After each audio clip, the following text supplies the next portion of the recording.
Mais je pense qu'au contraire, notre opposition est très rationnelle.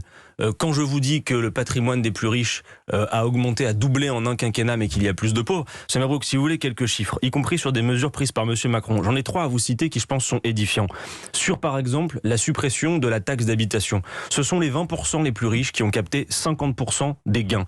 Les 10% les plus riches de ce pays ont capté 22% des gains de redistribution de M. Macron. Et les 0,1% les plus riches de ce pays ont accru leur fortune de 25% Qu'est-ce que sous vous le appelez quinquennat les de plus M. riches? Macron. À partir de quel, niveau Vous savez, les c'est les plus 0,1% les plus riches, c'est très très peu de monde. Mais par exemple, pour citer notre grand milliardaire en chef, M. Bernard Arnault, pour lui, très concrètement, le quinquennat de M. Macron, c'est passé de 47 milliards de fortune à 157 milliards. Et y compris, M. Mabrouk, le capitalisme est incapable de se corriger parce qu'il tire profit, y compris des crises.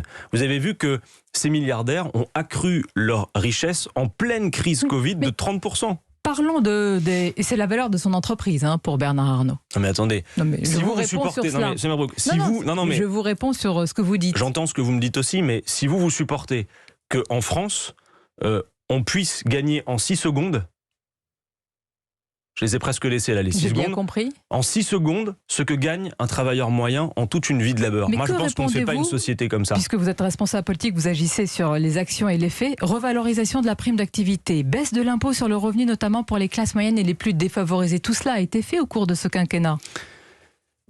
Les 50 milliards, tout compris, de multiples cadeaux fiscaux en tout genre, ont bénéficié d'abord aux plus riches de ce pays. Je cite un exemple qui était quand même fortement symbolique, M. Mabrouk, vous vous en souvenez, quand M. Macron a supprimé l'impôt de solidarité sur la fortune. Il nous a promis à toutes et tous que ça allait avoir un effet sur l'emploi et l'investissement. Il a même dit d'ailleurs, si ça n'a pas d'effet sur l'emploi et l'investissement, on corrigera.